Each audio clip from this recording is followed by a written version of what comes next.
시청자 여러분 안녕하십니까? 마홍일, 김민규, 강인의 세 남자 핫쇼 진행을 맡은 고세입니다.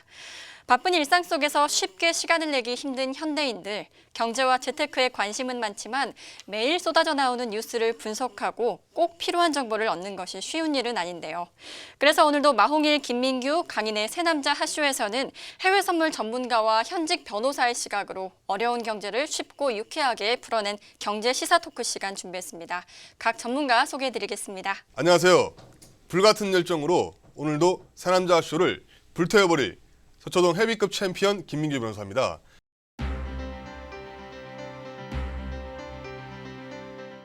지난 회차에 가상화폐에 대해서 우리가 다루었는데요. 너무 반응이 뜨거워서 오늘도 그 후속편으로 가상화폐에 대해서 계속 한번 알아보려고 합니다. 마찬가지로 제가 변호사인 만큼 가상화폐에 대해서는 제가 팩트 위주로 속속들이 알려드리겠고요. 또 가상화폐 관련된 법적인 쟁점에 대해서도 제가 확실하게 알려드리겠습니다. 안녕하세요. 외환 트레이더 강인입니다.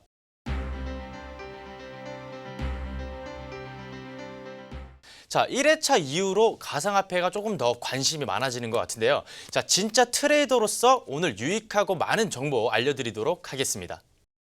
시청자분들 마음속에 저장. 네, 귀엽게 하라 그래서 좀 더 귀엽게 했어요. 네, 자, 해외 선물계의 살아있는 전설 마홍일입니다.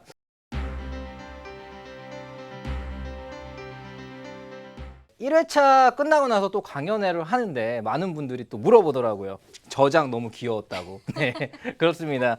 자, 글로벌 시황만 분석하면서 지낸 지 8년하고 6개월하고 이틀이 지났습니다. 네, 굉장히 오랫동안 글로벌 시황을 분석해 왔는데 가상화폐 핫한 건 확실합니다. 현재 글로벌 시황 안에서 가상화폐의 현 주소와 그리고 우리나라의 가상화폐의 전망, 가격 어떻게 변할지 이런 부분들 좀 더 심도 있게 다뤄서 알려드리도록 하겠습니다.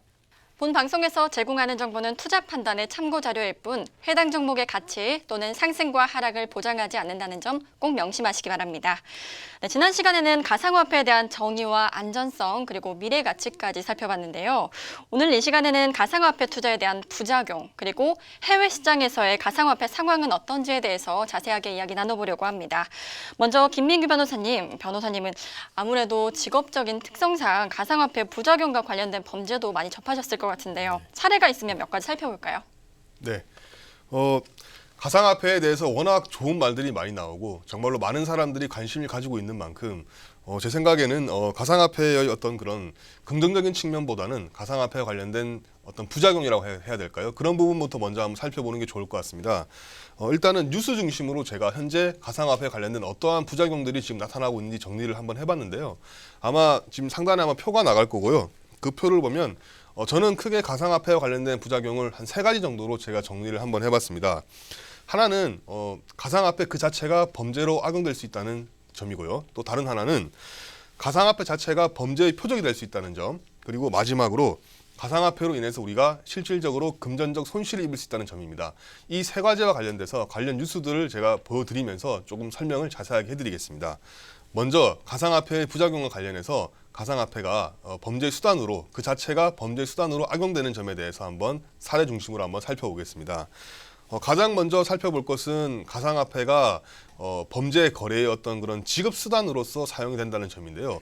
아마 많은 분들이 뉴스에서 아마 보셨을 겁니다. 가상화폐가 마약 거래 수단으로 사용되었습니다. 아무래도 달러라든지 마약 거래 수단으로 실제로 사용되는 어떤 그런 화폐로 사용되는 그러한 통화 수단을 직접적으로 사용을 해서 거래를 하는 것보다는 정말로 클릭 한 번으로 국경을 넘어서 왔다 갔다 할 수 있는 그런 가상화폐이기 때문에 어떤 범죄의 어떤 수단으로 사용됐을 때 더 편의성이 있고 또 아직은 가상화폐 거래에 대해서 정부의 규제가 별로 없기 때문에 아마 범죄 거래 지급 수단으로서 좀 활발하게 악용이 되는 것 같습니다. 두 번째로 제가 좀 말씀드릴 것은 가상화폐가 다단계 범죄 등 신종 사기수법으로 이용된다는 점입니다. 제가 살펴본 바에 의하면 어떤 경우가 있었냐면 A라는 가상화폐가 있는데요. 그 가상화폐를 누군가에 추천을 해서 그 사람이 가상화폐를 구매를 하면 그 사람이 산 가상화폐 중에서 일부분을 추천해준 사람한테 가상화폐를 준다는 거죠. 말하자면 마치 다단계처럼 가상화폐가 그렇게 팔리고 있는 경우를 봤습니다. 그리고 심지어는 이렇게 다단계로 팔리고 있는 가상화폐를 나중에 지금 여러분들이 많이 알고 있는 뭐 비트코인이라든지 이더리움이라든지 시장을 선도하고 있는 그런 가상화폐와 교환을 해주겠다는 그런 허위 약속을 해서 사기를 치는 그런 수법들이 보였습니다. 이렇게 가상화폐가 범죄의 지급수단으로서 악용되는 경우를 보면 사실상 기존에 우리가 알고 있는 범죄 수법과 크게 다르지 않습니다. 거래의 어떤 그런 수법이나 거래의 내용을 봤을 때 이것은 좀 사기인 것 같다 그런 생각이 든다면 제 생각에는 한 번쯤은 다시 좀 생각을 해보고 거래에 임하시는 게 좋을 것 같고요. 다음으로 가상화폐 자체가 현재 수많은 해커들의, 쉽게 말해서 해커들의 표적이 되고 있습니다. 심지어 얼마 전 뉴스 기사를 보니까 북한에서 뭐 전문적으로 가상화폐 거래소만 해킹을 하는 어떤 그런 현상도 있었다고 하는데요. 그렇다면 이것은 저는 어떤 측면에서는 굉장히 위험할 수도 있다고 생각합니다. 내가 지금 거래하고 있는 가상화폐가 수많은 범죄 집단의 표적이 쉽게 될 수 있다는 것, 그것은 그만큼 가상화폐를 거래를 함에 있어서 조금은 더 신중하게 접근을 해야 되는 것이 아닌가라는 생각이 들고요. 실제로 제가 지난 시간에 설명드린 바와 같이 가상화폐 거래소가 털린 적도 분명히 있습니다. 그렇기 때문에 쉽게 지금 범죄의 표적이 될 수 있는 가상화폐 거래를 할 때는 조금은 더 신중해야 될 것 같습니다. 마지막으로 주위에 많은 분들이 마치 영웅담을 자랑하듯이 가상화폐로 수익을 얻었다고 자랑을 하는데요. 근데 실제로 가상화폐로 아마 손실을 보신 분들도 많이 있을 겁니다. 그것은 제가 지난 시간에도 설명드린 바와 같이 가상화폐가 그만큼 급격한 시세 변동성을 가지고 있기 때문인데요. 이러한 어떤 그런 불안정성 때문에 분명히 큰 수익을 거두는 사람도 있지만 다시 말해서 그만큼 큰 손실을 보는 사람도 있습니다. 그래서 이러한 점들을 조금 더 유의 깊게 좀 살펴봐야 될 것 같습니다. 간단하게 정리를 하면 가상화폐의 부작용은 총 3가지입니다. 하나는 가상화폐 그 자체가 범죄의 수단으로 악용될 수 있기 때문에 거래를 할 때 좀 신중해야 된다는 점이고요. 두 번째로는 가상화폐, 내가 지금 거래하고 있는 가상화폐 그 자체가 현재 많은 범죄 집단의 표적이 되고 있다는 점. 그리고 마지막으로 가상화폐 거래가 얼핏 보면 정말로 큰 수익을 가져다 주고 있지만 큰 손실을 가지고 올 수도 있다는 점. 이 점들을 좀 유념해야 될 것 같습니다. 질문해도 되겠습니까? 얼마든지 하십시오. 네. 자료를 조사해 보니까 최근 네. FBI에서 그 실크로드라는 마약 거래 사이트를 폐쇄를 하면서 26,000개의 비트코인을 압수했다라는 기사가 떴었는데요. 그때 비트코인의 가격이 어떻게 됐는지 아십니까?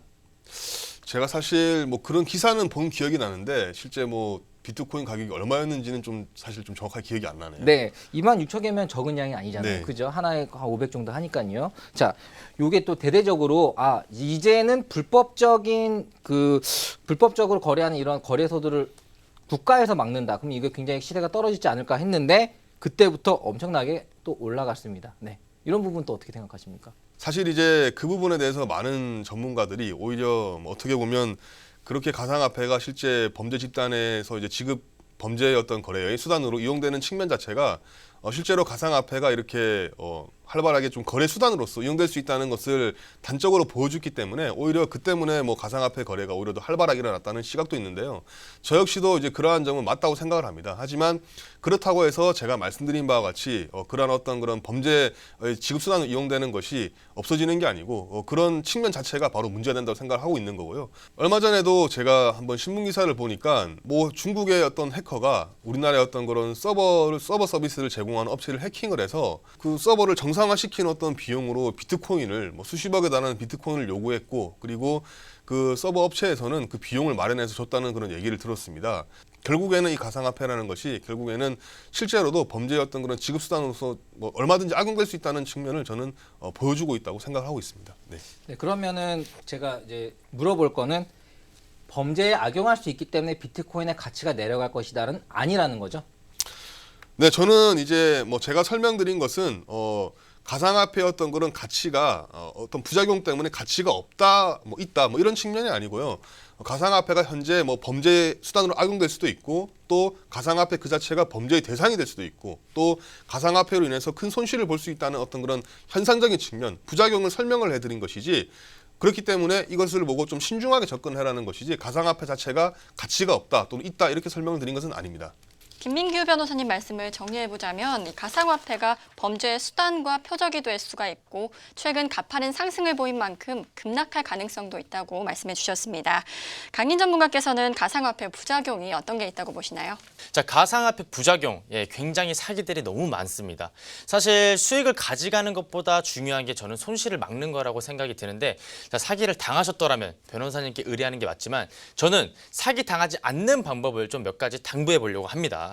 자, 일단 첫 번째로는 이런 말 굉장히 많이 들어보셨을 거예요. 저도 혹합니다. 고수익 원금 보장.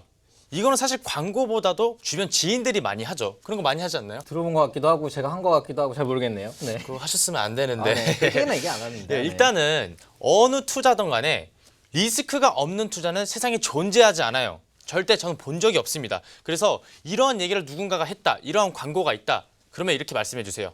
너나 해. 이렇게 말씀해 주시면 될 것 같습니다. 네, 그리고 두 번째 같은 경우에는 이런 말이 많아요. 특정 지점에서만 살 수 있다. 자, 가상화폐 같은 경우에는 누구나가 거래할 수 있고 누구나가 접근할 수 있는 수평적인 성격이 있기 때문에 세계 어디서든 누구나가 거래가 가능합니다. 근데 하지만 누군가가 야, 이거는 국내 독점 판매야. 여기서만 살 수 있어. 이렇게 하면 너나 많이 사. 이렇게 얘기해 주시면 돼요. 진짜 독점이면 어떡하나요? 독점이 있을 수가 없어요. 지금 제가 말씀드렸다시피 가상화폐는 누구나 어디서든 살 수 있기 때문에 그런 말 하는 것 자체를 거르시면 될 것 같고요. 그리고 마지막 세 번째는 최소 얼마 이상을 사야 돼. 이런 얘기 믿으시면 안 돼요. 가상화폐 같은 경우에는 주식과 어느 정도 비슷한 성격이 있어요. 자, 일단은 주식은 우리가 1,000원짜리 주식, 1,000원만 있으면 살 수가 있겠죠. 가상화폐도 똑같아요. 가상화폐도 우리가 한 코인을 살 수 있고 그리고 한 코인을 쪼개서도 살 수 있어요. 소액으로도 투자가 가능하기 때문에 어느 누군가가 본인에게 이거는 꼭 1,000만 원어치, 2,000만 원어치 사야 된다. 이거는 믿고 거르시면 돼요. 이거는 그럼 너 많이 사. 이렇게 말씀을 해주시면 될 것 같아요.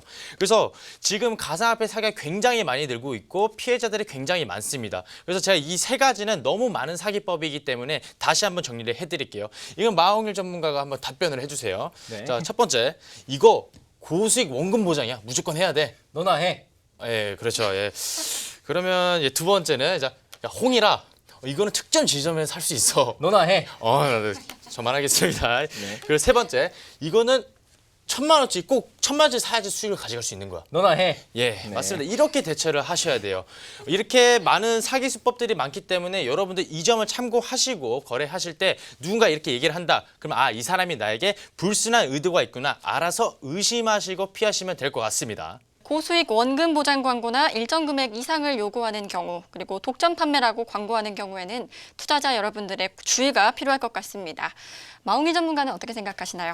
사실 웃으면서 얘기할 내용은 아닌 것 같습니다. 뭐 농담적으로 얘기했지만 정말 중요한 내용이에요. 가상화폐의 부작용 중에 가장 큰 거는 바로 사기가 많아지고 있다는 거예요. 특히 요즘에 뉴스에서 많이 보셨죠? 다단계 사기. 자, 최근에 강연회를 하는데 좀 예전부터 지인이신 분이 여자분이에요. 딱 오시더니 마홍일 대표님 큰일 났어요. 왜 그러세요? 그러니까 지금 제가 한 그 병원 자금을 끌어다가 좀 어디에 투자를 했는데 그게 좀 잘못된 것 같아요라고 얘기를 하더라고요.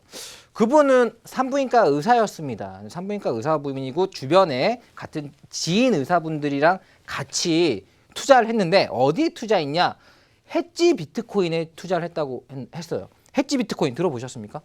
처음 들어봤습니다. 처음 들어봤죠. 네, 저도 처음 들어봤어요. 근데 비트코인에다가 앞에 해지를 붙여가지고 비트코인인 양 한 이상한 짝퉁 비트코인을 누가 만들어가지고 비트코인에서는 내려가면 손실이 날 수가 있잖아요. 근데 해지 첨단 기술을 도입을 해서 이게 손실 나는 걸 자동으로 막아주는 시스템이다. 그래서 말 그대로 원금이 보장된다라는 거를 우선 얘기를 한 거예요. 그럼 누가 자 지식 있는데 믿을까요? 김기명 의원님 믿습니까?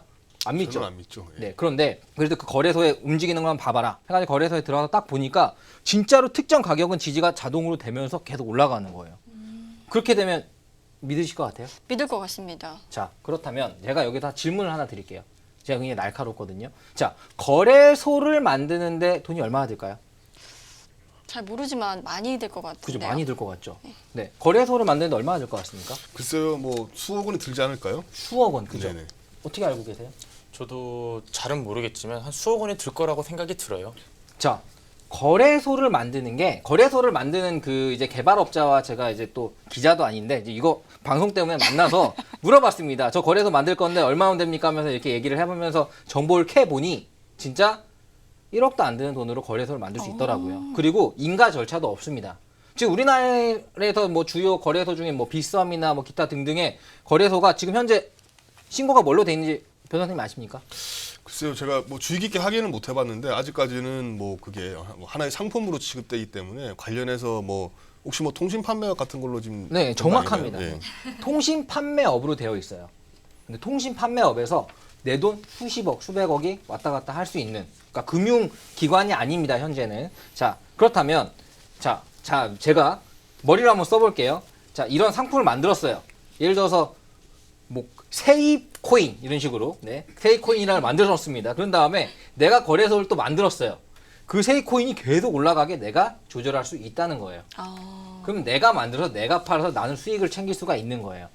자, 이런 경우에 김민겸은 사기입니까? 글쎄요, 그 사기로 봐야 되겠죠. 네, 사기로 봐야 되죠. 근데 아직 이거에 대한 판결이나 기타 등등 여러 가지 법적 요건은 만들어지고 있지 않죠, 아직은. 정확하게 말씀을 드리면 현재 가상화폐 거래소에 대한 어떤 그런 규제 절차는 아직까지 미완성인 상태입니다. 아직 그런 내용은 없는데 방금 마홍일 전문가님이 말씀하신 그런 임의로 시세를 조작해가지고 다른 사람을 기망을 해서 금전을 편취하는 것은 분명히 사기에 해당될 것 같습니다. 네, 그렇습니다. 사기입니다. 근데 눈으로 보이니까 사람들은 믿는 거예요. 자, 여기서 시청자분들한테 말씀드리고 싶은 거, 뭐 저 저장 안 해도 돼요. 이런 거를 저장하세요. 네. 거래소는 아직은 누구나 만들 수 있다. 거래소에서 보이는 게 진짜가 아닐 수가 있다. 자, 그렇다면 어떻게 해야 되나?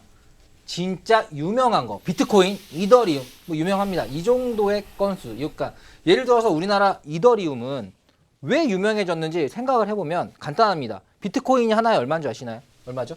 400만 원대 초반으로 알고 네, 있습니다. 금일 오늘 녹화 기준으로는 400만 원대 초반입니다. 이더리움은 얼마인지 아시나요? 30만 원대입니다. 네, 그렇죠. 자, 지금 30만 원이니까 싸니까 조금 더 사람들이 이더리움에 많이 투자를 합니다. 자, 그렇다면 더 싼 것들도 많이 있겠죠. 뭐 100원 그 이하의 것들도 있습니다. 자, 그렇다면 이게 많이 비트코인처럼 이렇게 막 뭐 10만 원, 100만 원, 1000만 원 이렇게 올라가는 거 아닌가라는 생각으로 투자하실 수 있어요. 절대 안 됩니다. 자, 시장이 오르고 내리고는 시장에 참여하는 사람들이 결정을 해요. 이미 참여자가 많아야 됩니다. 네. 내가 가격이 떨어졌을 때 이게 싸다고 생각하고 살 수 있는 사람이 많을 때 그 가격이 지지를 하면서 올라가게 되는 거거든요. 자, 이 말은 지금 여러분들이 지금 많이 당하는 해지 비트코인이라는 걸로 그 35,000여 명이 1,500억의 손실을 봤다고 기사가 떴어요. 어마어마하게 지금 큰 그 사기를 친 거예요. 자, 눈으로 거래소를 통해서 눈으로 보여주면서 사기를 친 겁니다. 자, 이런 거를 여러분들이 피해 가려면 유명한 거 하시라는 거예요. 비트코인 아니면 이더리움 이런 종목 유명 종목으로만 거래를 하시고 그리고 너무 적은 싼 것들이 이제 대박이 될 거라는 상상들은 너무 그렇게 크게 하지 마시기 바랍니다. 그러니까 여러분들의 욕심을 좀 줄이고 좀 더 정당한 게임을 하는 게 여러분들의 피해를 막을 수 있는 가장 좋은 방법이라 생각이 듭니다. 그리고 그 처음에 얘기했듯이 뭐 민주당에서 지금 그 발언을 했잖아요. 그게 빨리 정착이 됐으면 좋겠고요. 그리고 거래소도 만일 국가에서 지금 현재 거래소의 그런 인증 절차를 한다고 한다면 국가에서 인증을 한 업체만 찾아서 거래를 하시는 게 조금 더 예방 차원에서 좋지 않을까. 네, 이렇게 생각하고 있습니다. 네, 전문가님 법안이 통과됐다고 하셨는데 이 법안이 통과되면 가상화폐 시장이 어떻게 될까요? 통과된다고 하더라도 가상화폐 시장이 갑자기 급등하거나 급락하거나 뭐 이러진 않을 것 같아요. 왜냐하면 가상화폐는 세계적으로 다 하기 때문에 우리나라에 하나의 정책이 나온다고 해서 완전히 이 시장 자체가 흔들리거나 바뀌거나 하진 않거든요. 단적인 예로 최근에 중국에서 비트코인을 금지시켰었죠. 그래가지고 단기적인 하락이 나왔지만 그 중국의 돈이 또 일본으로 건너가서 거래를 했다고 하네요. 자, 뭐 그런 겁니다. 세계적으로 이게 제가 또 해외 선물 전문가지만 비트코인 이렇게 얘기하고 있는 게 글로벌 시장적으로 비슷하게 움직이는 우리나라의 뉴스가 꼭 세계의 접목이 안 될 수도 있는 그런 특성 때문인데요. 자, 우선은 제가 봤을 때는 사람들의 사기를 막을 수 있는 가장 좋은 거는 유명한 거 위주로 하고 그리고 거래소 자체를 아직은 너무나 믿지 말고 네, 이렇게 그런 부분으로 좀 체크를 하면 될 것 같습니다. 네, 홍일 전문가님 말씀대로 아직 많은 사람들이 거래하지 않는 신생 가상화폐는 사기의 위험이 있기 때문에 조심하시는 게 좋겠습니다. 자, 그럼 두 번째 주제로 넘어가 볼게요. 네, 해외 시장에서의 가상화폐 상황에 대해서 이야기 나눠보도록 하겠습니다. 강인 전문가님, 현재 해외 시장에서의 가상화폐 상황은 어떤가요? 해외 시장 얘기는 사실 많이 해가지고 제가 조금 인용을 좀 하겠습니다. 자, 비트코인 뉴스에서는 자, JP 모건이 가상화폐는 사기다. 이거는 작동하지도 않고 이건 폭발할 것이다. 가상화폐 하지 마라 이렇게 얘기해놓고 나서 ETN을 대량으로 매입을 했습니다. 뭐 바클레이즈, 뭐 골드만삭스 뭐 이런 기업들도 많지만 JP모건 계열사가 가장 많이 매입을 했는데 이거 자체는 일단 많은 관심이 있다는 뜻이고 저번 주에도 제가 말씀드렸지만 미국 상품선물거래위원회에서는 파생 상품도 허용했어요. 근데 여기서 주목해야 될 거는 제가 자꾸 미국 얘기를 하는데 왜 미국 얘기를 하냐? 자, 미국 경제는 세계 경제에 미치는 영향이 굉장히 지대하기 때문에 미국 경제가 곧 세계 경제라고 말씀을 드릴 수가 있어요. 자, 우리나라 코스피 같은 경우에도 미국 증시 빠지면 커플링 형상으로 같이 따라갑니다. 그리고 반대로 중국 같은 경우에는 규제를 했지만 일본으로 다 넘어간다고 해요. 결국 할 사람은 한다는 거예요. 자, 세계 경제인 미국이 이렇게 집중을 하고 있기 때문에 지금 아무래도 지금도 이제 가상화폐가 핫하긴 하지만 먼 훗날 가상화폐는 세계적인 투자로 자리 잡을 것이라고 저는 당부드립니다. 강인 트레이더님. 네. 그렇다면 주요 굴지 기업들이 그 가상화폐를 사게 되면 무조건 오르는 건가요? 자, 큰 기업들이 무조건 매입을 했다고 해서 무조건 오르는 거 아닙니다. 하지만 제가 말씀드리는 건 세계적인 투자로 자리 잡을 것 같기 때문에 물론 그때는 뭐 조정도 있고 눌림이 있겠지만 먼 미래를 봤을 때는 추가적으로 상승의 효력이 남아 있다고 생각이 듭니다. 그럼 강인 전문가님, 예. 뉴스에서는 이거 지금 비싼 가격이면 더 오를 거라고 하는 뉴스인데 기술적 분석으로 봤을 땐 지금 비싼 가격이야. 좀 더 기다려야 돼. 그런 경우는 어떻게 해야 되나요? 저 같은 경우에는 이 가상화폐라든지 어떤 투자를 할 때는 차트에 의존을 많이 하고 있는데 자, 지금 뉴스는 맞다. 뉴스는 올라간다 하지만 내가 기술적 분석으로 봤을 땐 아닐 경우에는 저는 패스합니다. 안 삽니다. 왜냐하면 이 가상화폐 시장은 지금만 기회가 있는 게 아니에요. 가상화폐 시장은 우리가 뭐 1년 후에 2년 후에 더 커질 거기 때문에 기회들은 많기 때문에 그걸 잡아야지 꼭 지금 내가 아니다 싶을 때 애매하다 싶을 때 들어가서 그냥 큰 코 다치는 것보다 확실하다고 생각했을 때 매집해서 수익을 가져가는 게 맞다고 생각이 듭니다. 저도 그 의견에 약간 그 동의를 하는 게 그 아시는 분이 그 유럽 여행을 가기 전에 이 정도 가격 오면 사야지 하고 사야지 걸어놓고 갔다고 하더라고요. 근데 갔다 오니까 갑자기 급등나는 바람에 그게 체결이 됐고 갔다 오니까 한 꽤 많이 수익이 났었다고 이렇게 얘기를 하는 거 보면은 좀 기다리는 거래는 참 중요한 것 같아요. 그렇죠. 거래를 하실 때는 성격 급하신 분들은 안 돼요. 좀 여기 차분하고 인내심 있는 사람들이 수익을 많이 가져가더라고요. 경제 강대국인 미국이 관심을 가지고 투자하고 있는 만큼 가상화폐 시장이 세계적인 시장으로 발전할 수 있을 거라고 의견 주셨습니다. 마홍일 전문가님은 어떻게 생각하세요? 네, 글로벌 해외 시장의 분석은 제 전문입니다. 제일 중요한 거 팩트만 체크를 하면 됩니다. 자, 워렌 버핏과의 점심 식사가 경매로 나온 적도 있어요. 뭐 들어보셨나요? 네, 들어봤습니다. 네, 들어보셨죠? 예. 왜 그랬을까요? 어떻게 생각해요? 왜 그런 게 나왔을까요? 당연히 뭐 워렌 버핏이라면 아무래도 이제 경제라든지 여러 가지 사회 현상에 대해서 굉장한 뭐 현안을 가지고 계신 분이고 이제 그분 통해서 좀 여러 가지 어떤 사회 전반이나 경제에 대한 조언을 얻기 위해서 뭐 했겠죠. 네. 네, 조언도 조언이지만 실질적인 투자 이익을 위해서 그러지 않았을까요? 글쎄요, 제가 워렌 버핏이 뭐 사라 이런 말은 안 해줄 것 같은데 제 생각에. 네, 근데 뭐 뭘 사라라고는 안 하겠지만 내가 이거 산다 네. 라고는 말을 할 수 있겠죠. 최근에 포스코를, 최근이는 아니죠, 좀 된 거지만 포스코를 대량 매입을 했고 그 포스코를 한 80% 정도 수익을 보고 판 건 알고 계시죠? 들어봤었죠? 예, 들어봤습니다. 네, 이렇게 주요 인사들의 큰 거래는 이슈가 되기 마련입니다. 자, 지금 비트코인 같은 경우도 이렇게 주요 인사들의 큰 거래량들이 있습니다.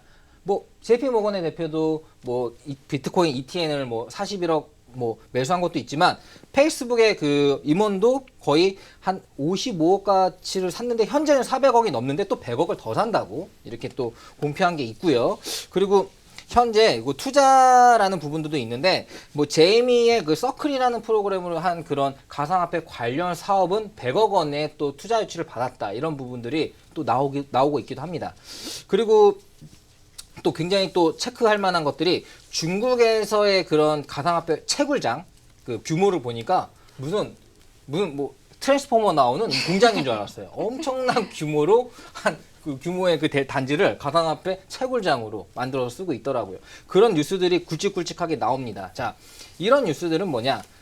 핵심 포인트는 이거예요. 지금 큰 뭔가 경제적으로 해안이 있는 투자자들은 지금 현재 가상화폐를 투자하고 있다.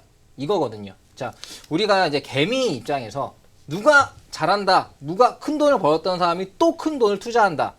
이거 자체가 큰 홍보 효과가 될 수 있습니다. 네, 스탠드포인트에서 나온 그 리서치 자료에서 현재 1,000만 명이 1억 명이 될 거다라는 말은 괜히 나온 것 같지가 않아요. 벌써 많은 사람들이 지금 특별한 사람들이 투자를 하고 있기 때문에 나도 특별해지고 싶어서 뒤따라가는 거죠. 네, 뒤따라가는 걸 막기가 힘들 것 같습니다. 현재 우리나라뿐만이 아니라 중국, 일본 뭐 마찬가지예요. 지금 캐나다는 굉장히 가상화폐에 좀 많이 뭐 열어놓은 편인데 캐나다 밴쿠버에 있는 그 ATM기에서는 8일 동안 10만 달러가 넘는 돈이 인출이 되고, 그리고 일본 같은 경우도 이제 최근 4월에 전자자금 결제법을 개정해서 전자화폐를 지급 결제 수단으로 인정했습니다. 그리고 동유럽의 뭐 나라 중에 그거 아시나요? 에스토니아가 들어봤나요? 저 에스토니아 나라는 알고 있습니다. 네, 에스토니아 나라에서는 국가적인 차원에서의 가상화폐를 지금 할 거라고 또 발표를 했습니다. 자, 지금 우리나라에서만 문제가 아니에요. 세계적으로 가상화폐는 핫하고 큰 돈들, 그리고 되게 미래적인 해안이 있다고 하는 분들이 많이 투자를 하고 있습니다. 이런 부분들은 개미 투자자, 우리나라뿐만이 아니라 세계적인 개미 투자자를 유입시킬 것이고, 한정적으로 나오는 이 비트코인 자체, 이렇게 한정적인 비트코인에 많은 사람들이 몰리면 시세가 올라갈 수밖에 없지 않을까라는 게 저의 해외 시장 분석의 결과입니다. 제가 질문 하나 한번 드려볼게요. 일단 저도 사실 이제 해외 시장에 대해서 되게 긍정적으로 이제 생각을 하고 있는데 트레이딩을 하기도 하고 있어요. 그럼 지금 가상화폐를 지금 매입하는 거 어떻게 생각하세요? 네, 비트코인 중심으로 말씀드리면 될까요? 네, 그렇게 해주세요. 네, 지금 현재 뭐 가장 핫한 뭐 화폐 중에 비트코인은 지금 200만 원 선에서는 지지선이 두텁게 되어 있다고 생각을 합니다. 자, 아무리 시황이 좋아도 그 가격까지는 빠질 만한 여력은 있다고 생각을 해요. 그래서 그 가격 라인에서 뭐 200만 원부터 한 280만 원 사이에 쭉 뭐 매집을 할 수 있겠죠. 그런 다음에 목표가는 한 500에서 600까지 보고 거래를 하시면 될 것 같아요. 그러니까 저도 기술적 분석을 아예 무시하는 건 아니에요. 타이밍 잡긴 참 좋죠. 네, 어떤 한 분은 그렇더라고요. 제 좀 PC방으로 되게 유명하신 분인데 자기가 20만 원에 사서 25만 원에 팔면 꼭 30만 원 간대요. 네, 트레이딩을 열심히 합니다. 매일 사고 팔고 하는데 이거 그냥 가만히 놔둔 게 돈 더 벌었겠다. 이렇게 말하시는 분들도 사실 있어요. 많이 들으셨죠? 그런 분들 있잖아요. 머피의 법칙이죠. 네, 머피의 법칙입니다. 네, 그런 분들도 있는데 중요한 거는 조금 더 싼 가격에, 좋은 가격에 기다리고 사는 건 굉장히 좋은 습관인 것 같고요. 하지만 너무 짧게 보는 게 아니라 좀 목표가를 두고 거기까지 먹는 것도, 수익을 내는 것도 또 좀 전략이긴 하죠. 이런 부분은 좀 더 디테일하게 나중에 잡아드리도록 하겠습니다. 마홍일 전문가께서는 세계적인 유명인이 구입했고 세계 시장에서 비트코인이 떠오르고 있기 때문에 이 비트코인의 강세는 적어도 2년 이상 지속될 거라고 말씀해 주셨습니다. 그럼 김민규 변호사께서 보시는 해외 시장에서의 가상화폐 입지는 어떤가요? 네, 뭐 두 분 전문가님들 말씀을 제가 잘 들어봤는데요. 근데 제 생각에는 여기서 우리가 정확하게 짚고 넘어갈 점들이 분명히 있다고 생각을 합니다. 먼저 두 분께서는 해외 시장이 이미 형성된 것을 가정을 하시고 비트코인이라든지 아니면 뭐 다른 가상화폐에 대해 설명을 하셨는데 제 생각에는 아직까지는 이게 지금 해외 시장이라고 할 만한 것이 형성이 되지 않았다고 저는 생각을 하고 있습니다. 실내로 살펴보면 지금 뭐 비트코인을 가령 예를 들어보겠습니다. 비트코인 같은 경우에는 전 세계에서 비트코인을 거래하는 나라가 사실은 몇 나라가 없습니다. 제가 알기로는 뭐 우리나라나 아니면 중국이나 일본이나 뭐 그런 몇몇 나라밖에 없는 것으로 알고 있고 실제로 뭐 동남아 여러 국가라든지 아니면 유럽 국가라든지 이런 나라에서는 뭐 시장이라고 할 만한 정도의 어떤 그런 비트코인 거래가 없는 것으로 알고 있습니다. 따라서 현 상황에서 우리가 몇몇 나라들의 어떤 그런 유명인 또는 몇몇 나라들의 어떤 그런 현상을 보고서 가상화폐 시장이 뭐 어떻게 된 것이다, 또 해외 시장이 어떻게 될 것이다라고 예상하는 것은 조금은 시기상조라고 생각을 합니다. 막말로 이제 이 가상화폐 시장이 정말로 이 한국이나 뭐 일본이나 아니면 미국이나 이 가상화폐 시장을 선도하는 몇몇 나라들에서 어떻게 발생한 또는 발생했다 사라질 만한 어떤 그런 해프닝으로 끝날 여지도 저는 충분히 있다고 생각을 하고 있습니다. 그래서 가상화폐와 관련된 해외 시장이 논의되기 위해서는 아직까지는 좀 시기상조라고 생각을 하고 있고요. 우리나라뿐만이 아니라 전 세계 다른 여러 나라에서 가상화폐가 정말로 실제로 많이 통용이 되고 그 나라에서 사용이 될 때 아직은 좀 먼 미래의 일이지만 그렇게 될 때 좀 가상화폐의 어떤 그런 국제적인 기준이 마련이 되고 이런 여러 가지 제도적인 장치가 마련이 될 때서야 가상화폐의 해외 시장에 대해서 논의할 수 있다고 생각을 하고 있습니다. 질문 있습니다. 그렇다면 네. 뭐 이제 동남아권 나라든지 작은 나라들, 아직 금융적으로 조금 아직 발달이 더딘 나라들이 30군데가 하고 중국 한 군데가 한다. 그럼 어디가 더 힘을 실어줄까요? 마홍일 전문가님이 말씀하신 의도를 제가 좀 알겠는데요. 그런데 어떻게 보면 이제 물론 이제 그 뭐 중국이나 아니면 미국이나 뭐 일본이나 우리나라나 세계 경제에 차지하는 비중이 적지는 않습니다. 어떻게 보면 세계 경제의 어떤 상당 부분을 이 소위 말해서 이제 선진국들이 이제 차지하는 비중이 굉장히 큰데요. 이 나라에서 가상화폐 거래가 많이 일어나고 또 그 나라에서 차지하는 비중이 크다고 한다면 이것 자체로 어떻게 보면 해외 시장이 이미 형성된 것이 아닌가 그렇게 볼 여지도 있다고는 생각이 됩니다. 하지만 적어도 어떤 전 세계적인 차원에서 어떤 시장이라는 것을 보기 위해서는 일부 나라만 참여하는 게 아니라 그것이 비록 그 나라가 차지하는 비중이 굉장히 적다고 하더라도 일부 나라만 하는 것이 아니라 전반적으로 이제 뭐 동남아권이나 아니면 유럽권이나 다른 여러 곳에서 아프리카권도 포함해서 다른 여러 나라에서 실제로 이제 그런 거래가 일어나고 그런 시장이 형성되어야지만이 실제로 해외 시장이라는 것을 논의할 수 있을 것 같습니다. 네, 김민규 변호사께서는 가상화폐를 주도하는 나라가 우리나라, 일본, 미국, 중국 등 아직 많지도 않고 국제적인 기준도 아직 마련되지 않았기 때문에 해외 시장과 가상화폐를 연관짓기에는 아직 무리가 있다고 말씀해 주셨습니다. 네, 이렇게 2회차에 거쳐서 가상화폐에 대해서 이야기 들어봤는데요. 마지막으로 가상화폐에 대해서 꼭 알아야 될 것들 정리해보는 시간 갖겠습니다. 김민규 변호사님, 가상화폐에 대해서 마지막으로 정리해 주시죠. 네, 저는 이번 그 가상화폐와 관련된 주제를 다루면서 뭐 보시면 아시겠지만 조금은 보수적이고 부정적인 시각으로 좀 바라봤습니다. 아무래도 직업이 변호사인 만큼 조금은 신중하게 바라볼 수밖에 없었는데요. 저는 가상화폐를 거래하기 위해서는 적어도 가상화폐가 무엇인지 그리고 가상화폐가 가지고 있는 부작용이 어떤 것들이 있는지 이런 것들을 조금 신중하게 한번 알아보고 거래에 임해야 된다 생각합니다. 누군가가 가상화폐를 거래한다고 해서 또는 누군가가 가상화폐를 거래를 함으로써 좀 많은 수익을 얻었다고 해서 섣불리 투자를 하는 것은 좀 옳지 않다고 생각을 합니다. 일례로 많은 사람들이 가상화폐 거래소에서 거래하는 것과 그리고 가상화폐 지갑을 이해를 못하는 경우가 많이 있습니다.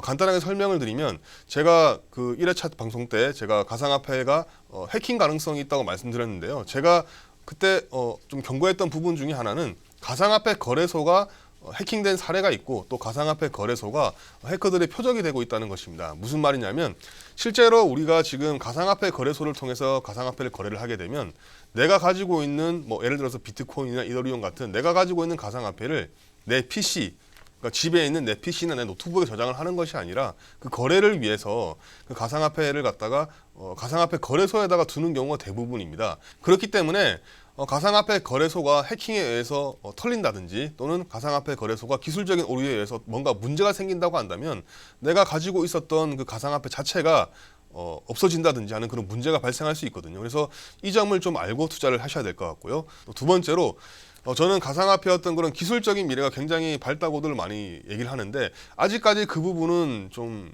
검증이 되지 않은 부분이라고 생각을 합니다. 왜냐하면 가상화폐라는 것이 대부분 어떤 특정 개인이나 어떤 소규모 집단에서 만들어진 것이 대부분인데 우리가 지금 실제로 사용을 하고 있는 많은 컴퓨터 프로그램들을 보면 어떻게 보면 대규모의 기업이 수많은 프로그래머들을 고용해서 만든 프로그램도 예를 들어서 뭐 윈도우를 예를 들면 수없이 많이 오류가 나서 업데이트를 한다든지 그런 식의 보안 과정을 거치고 있습니다. 그렇기 때문에 어떤 특정한 한 개인이나 소규모 집단이 만든 가상화폐도 마찬가지로 언젠가는 어떤 거래 양이 커진다든지 아니면 또 시간이 지난다든지 이런 여러 가지 요소들에 의해서 언젠가는 기술적인 어떤 그런 어려움이나 오류에 부딪힐 수 있다고 생각을 하고 있습니다. 그리고 마지막으로 강조하고 싶은 것은 아직까지 각국 정부가 이제 가상화폐의 어떤 그런 시장을 거의 뭐 관망만 하고 있고 시장에 대한 어떤 규제를 하고 있지 않는데요. 이 규제에 따라서 가상화폐가 향후 어떻게 될지 모르는 측면이 분명히 있습니다. 이 가상화폐는 결국에는 통화권이라는 국가가 장악하고 있는 아주 중요한 권력 중에 하나인 통화권의 문제이기 때문에 이 부분을 국가가 어떻게 확보하려고 또 어떻게 내버려 두느냐에 따라서 가상화폐의 미래가 갈려질 거라 생각합니다. 그래서 이러한 세 가지 점들을 마지막으로 말씀드리고 싶고요. 이 점들에 좀 유념해서 투자에 임해야 될 것 같습니다. 질문 하나 드려보도록 예. 할게요. 예를 들어서 우리가 남의 카드를 비밀번호를 안 해서 돈을 출금하게 되면은 사실 뭐 CCTV도 있고 ATM기에서 뽑으면서 이제 범죄자를 좀 잡잖아요. 네. 근데 만약에 비트코인이 해킹을 당했어요. 이 돈의 경로가 추적이 좀 어렵나요? 지금 강인 트레이더님께서 말씀하신 부분도 약간은 좀 혼동이 있을 수 있는 부분입니다. 비트코인이라는 것은 사실상 뭐 해킹되기가 좀 어려운 측면이 분명히 있습니다. 말씀드린 바와 같이 이제 비트코인이라는 것은 각자가 가지고 있는 개인 지갑에 있는 그 장부가 말하자면 이제 공공 장부로서 역할을 하고 그리고 수많은 비트코인을 가지고 있는 수많은 개인들의 어떤 그런 개인 장부에 비트코인의 거래 내역이 기록이 되기 때문에 어느 특정한 개인에 대해서 해킹을 통해서 그걸 빼나간다 하더라도 또다시 공공정보와 대조를 하게 되면 그 부분이 수정이 될 가능성이 충분히 있기 때문에 해킹 어렵습니다. 그렇다면 법적으로 싸웠을 때 받아낼 수 있는 방법이 없는 건가요? 법으로 싸우는 것은 당연히 가능하지만 법으로 싸운다고 하더라도 내가 싸울 상대방이 누군지는 적어도 이제 밝혀내야 될 것이고요. 이 부분은 어떻게 보면 이제 가상화폐 거래소가 털린다든지 뭐 이런 범죄가 일어나게 되면 결국에는 그 범죄를 저지른 범죄자가 누구인지는 어떻게 보면 수사기관이 밝혀내야 될 부분이고 그 범죄자가 누군지 밝혀지게 되면 그 사람을 상대로 우리가 법적인 조치를 취할 수 있겠지만 뭐 현실적으로 봤을 때 범죄자들이 어떤 경제적인 여력을 가지고 있는 경우가 잘 없기 때문에 실질적으로 구제받기는 좀 어렵다고 생각이 듭니다. 강인 전문가께서도 마지막으로 정리 한번 해주시죠. 가상화폐 굉장히 왈가왈부합니다. 부정적인 이론도 존재하긴 하지만 저는 트레이더입니다. 실제로 수익 난 사람이 존재하기 때문에 여러분들 이 투자 놓치시면 안 됩니다. 물론 규제가 세지고 위기가 오면 안 하면 그만인 거고요. 지금 시장이 커나가고 있다는 것은 기정사실이기 때문에 그냥 배우시면 되는 거예요. 관심 가지셔도 돼요.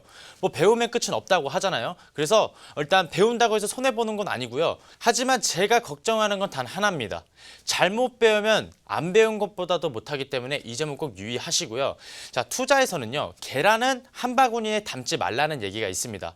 자, 재테크에 관심이 있으시면 뭐 여러 가지 투자도 있지만 꼭 한 투자에 올인하시는 게 아니라 여러 투자 한번 다 알아보세요. 다 이것저것 투자를 해보시면 뭐 거액은 아니겠죠. 소액으로 제가 말씀을 드리는 겁니다. 한번 다 해보시면 본인에게 좋은 결과를 가져다 줄 이제 투자 상품이 존재하기 때문에 그걸 꼭 찾으시고 이 가상화폐 꼭 한 번은 도전해보세요.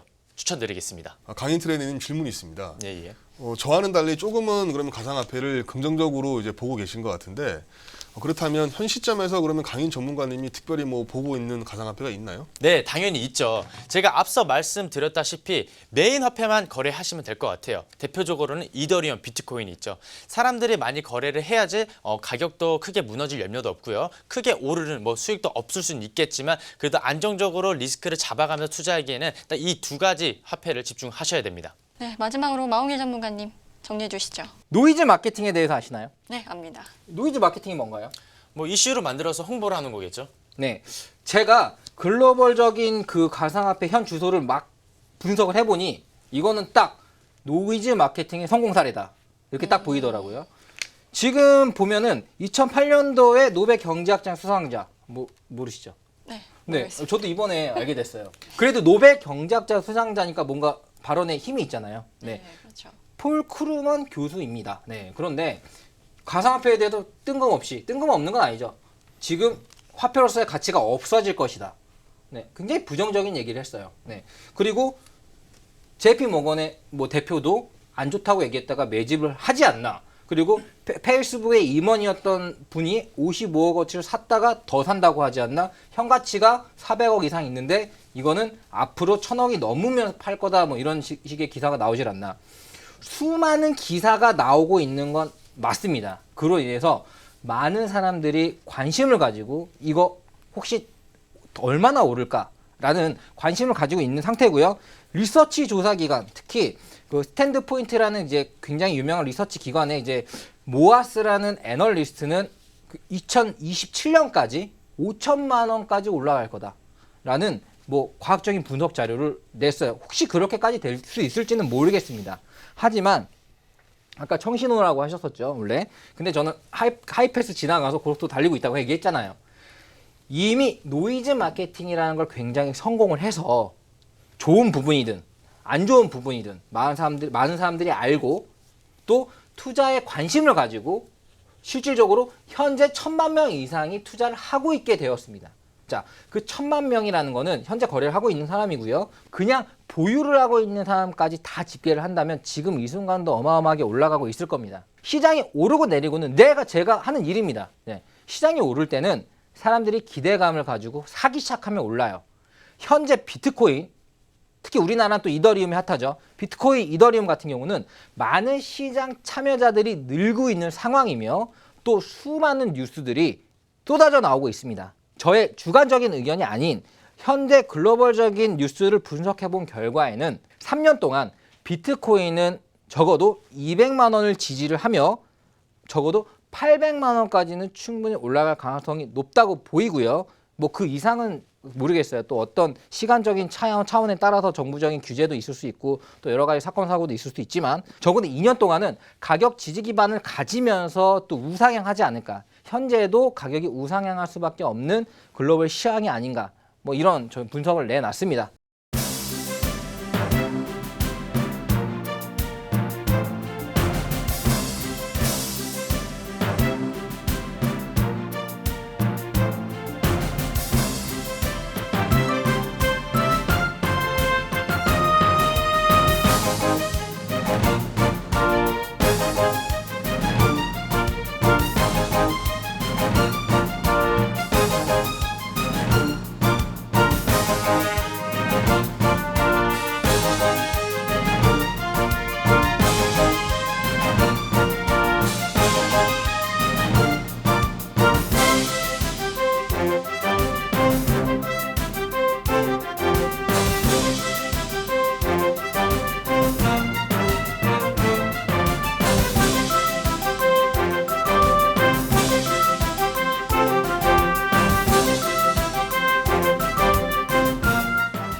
본 방송에서 제공하는 정보는 투자 판단의 참고 자료일 뿐 해당 종목의 가치 또는 상승과 하락을 보장하지 않는다는 점 꼭 명심하시기 바랍니다. 노력 없이 성공을 바라는 것은 미끼 없이 낚싯대를 들이우고 물고기가 잡히길 기다리는 미련한 낚시꾼과 같습니다. 오늘 이 시간이 여러분의 성공을 위한 투자에 도움이 됐길 바라면서 저는 여기서 인사드리겠습니다. 시청해주신 여러분 고맙습니다.